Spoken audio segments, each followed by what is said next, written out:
परमेश्वर के नाम का धन्यवाद हो, उसके नाम की स्तुति हो, उसके नाम की जय जयकार हो। हम परमेश्वर का तहे दिल से शुक्रगुजार हैं। मैं द क्राइस्ट फॉलोवर में हमारे सीनियर एडवोकेट हाई कोर्ट के वकील साहब के लिए धन्यवाद देते हैं। और आज जो हम बात करने जा रहे हैं, जो छत्तीसगढ़ के अंदर जो हालात बने हुए हैं, क्रिश्चियन समाज के अंदर जो नया कानून जो पारित हुआ है, उसके बारे में हमारे वकील साहब से हम कुछ बातें जो हैं उनसे करेंगे। और ये जो कानून जो पास हुआ है, इसके बारे में जब हम बात करेंगे तो मेरे प्रियो, ये सब जो लोग इस बात को सुने और इस वीडियो को शेयर भी करें, ताकि बहुत सारे लोगों को हमारे वकील साहब की जो बातें हैं वो दूसरों तक पहुंचने पाए। वकील साहब, मैं ये पूछना चाहता हूं कि आज हमारे छत्तीसगढ़ के अंदर क्रिश्चियन समाज जगह जगह में रैली कर रहे हैं और जगह जगह में अपना एप्लीकेशन दे रहे हैं, लेकिन ये जो कानून बना है, क्रिश्चियन समाज को इसमें कैसे, किस तरीके से सामना करना पड़ेगा और कैसे वो करेंगे? बहुत अच्छा क्वेश्चन आपने किया पास्टर जी। निश्चित तौर पे आज के समय में अभी ये एक ज्वलंत प्रश्न है और ज्वलंत समस्या भी है। 19/3/2026 को धर्म स्वतंत्रता अधिनियम छत्तीसगढ़ विधानसभा में पारित किया गया और वो वहाँ से बहुमत के आधार पे पास हो गया है। और उनको महामहिम राज्यपाल जी के पास उनको दस्तखत के लिए भेज दिया गया है। जैसे ही महामहिम राज्यपाल जी का उसमें दस्तखत होगा, ये कानून धर्म स्वतंत्रता अधिनियम 2026 फोर्स में आ जाएगा। ये निश्चित तौर पे मैं एक संविधानविद होने के नाते कह सकता हूँ कि विधानसभा को कोई भी कानून बनाने का अधिकार प्राप्त है। वो कानून बना सकती है, कानून को क्रियान्वयन करा सकती है। ये उनका अपना अधिकार है उनका। ये जो कानून बना हुआ है धर्म स्वतंत्रता अधिनियम 2026, इसके पूर्व भी धर्म स्वतंत्रता अधिनियम 1968 जो कि छत्तीसगढ़ में लागू था, उसको वापस ले लिया गया है और ये एक नया कानून बन गया है। इस नए कानून में आप देखेंगे कि बहुत सारे जो प्रावधान हैं वो मेरी नज़रों में तो बहुत ही ज़्यादा कठोर प्रावधान उसमें दिए गए हैं। जैसे कि कुछ जुर्माने हैं उसमें, 10 लाख जुर्माने, 20 लाख जुर्माना, 25 लाख जुर्माना, 1 करोड़ तक का जुर्माना उसमें है। एक इतना ज़्यादा जुर्माना रखना मेरी समझ से परे है। उसमें वो कानून बनाने वालों ने पता नहीं क्या सोच के उसमें इतने सारे जुर्माना उसमें डाला है उसमें, लेकिन वो एक कठोर कानून है मेरी नज़रों में।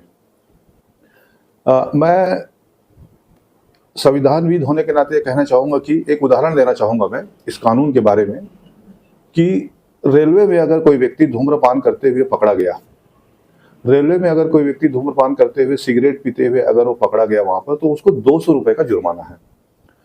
अगर उसको रेलवे ऐसा कर दे कि रेलवे की जो धूम्रपान कर रहा है और वो अगर पकड़ाता है तो उसको 2 लाख रुपए का जुर्माना कर दिया जाए, तो मैं सोचता हूँ कि वो एक अच्छा कानून नहीं होगा। वो एक धूम्रपान करते हुए व्यक्ति को पकड़ते हुए 200 रुपये जुर्माना ठीक है, 400 रुपये जुर्माना ठीक है, लेकिन 2 लाख जुर्माना अगर कर देंगे तो मैं सोचता हूँ कि एक बहुत कठोर कानून हो सकता है। वैसे ही ये धर्म स्वतंत्रता अधिनियम जो बना है अभी, एक अच्छा कानून है।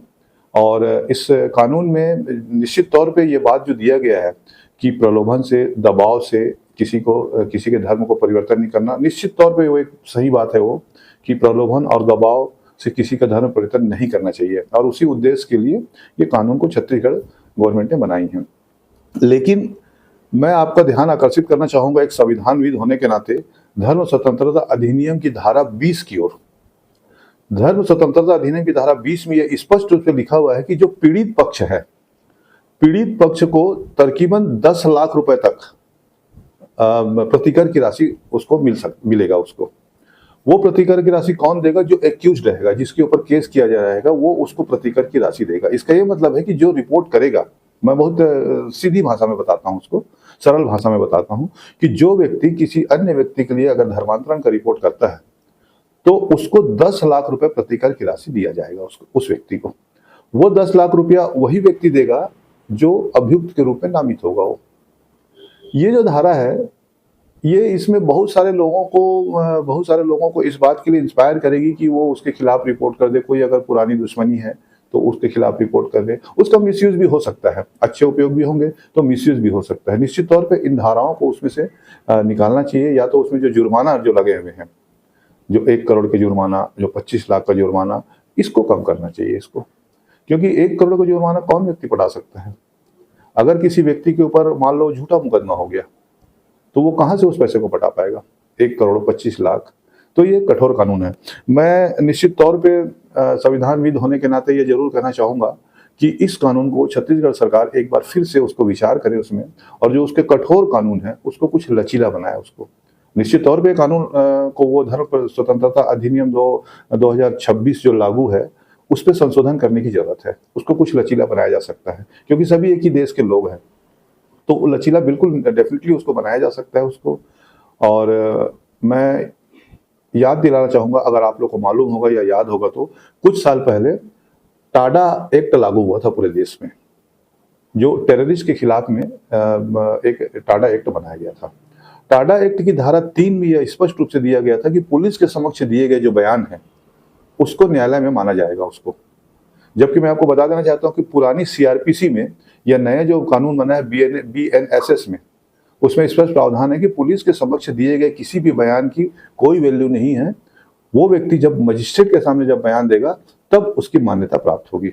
लेकिन टाडा अधिनियम जब बना था तो टाडा अधिनियम की धारा 3 में स्पष्ट रूप से दिया गया था कि पुलिस के समक्ष दिए गए बयान को न्यायालय में माना जाएगा और उसी बयान के आधार पे उसको सजा हो जाती थी। आपको याद होगा कि फिल्म स्टार संजय दत्त, जो कि सांसद सुनील दत्त के बेटे थे, उनके ऊपर टाडा अधिनियम लगा हुआ था और उन्होंने इसी एक्ट के तहत उसको फेस किया था, जिसमें उनको सजा भी हुई थी उनको। बाद में टाडा कानून के बारे में समीक्षा हुई, लोगों ने विरोध किया और काफी विरोध किया पूरे देश में, बहुत समीक्षा हुई उसमें, क्योंकि उसका भी कुछ मिसयूज हो सकता है ऐसा मान के उसमें समीक्षा की गई और टाडा कानून को खत्म कर दिया गया उसको।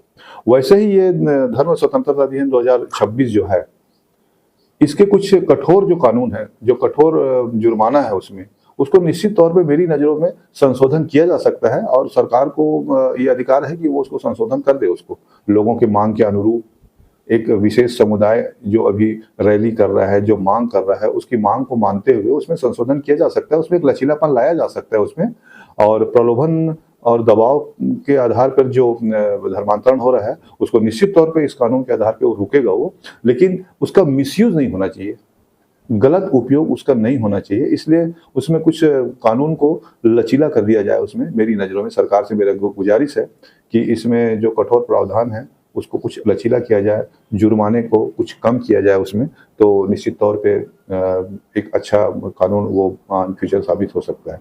और जहाँ तक मेरा ख्याल है कि जो लोग उसके विरोध में हैं, वो चाहे तो माननीय उच्च न्यायालय या माननीय उच्चतम न्यायालय में भी जा सकते हैं, उस कानून की समीक्षा के लिए अपने कानूनी अधिकारों का उपयोग वो कर सकते हैं।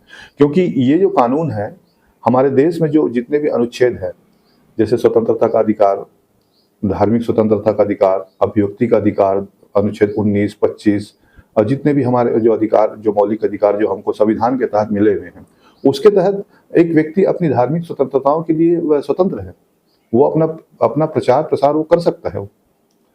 तो उस अनुच्छेद के तहत, धारा 25 के तहत, जिसमें कि सबको समान अधिकार है, प्रचार करने का अधिकार है, अभिव्यक्ति का अधिकार है, स्वतंत्रता का अधिकार है, उसके तहत निश्चित तौर पे वो व्यक्ति अपने धर्म का प्रचार कर सकता है।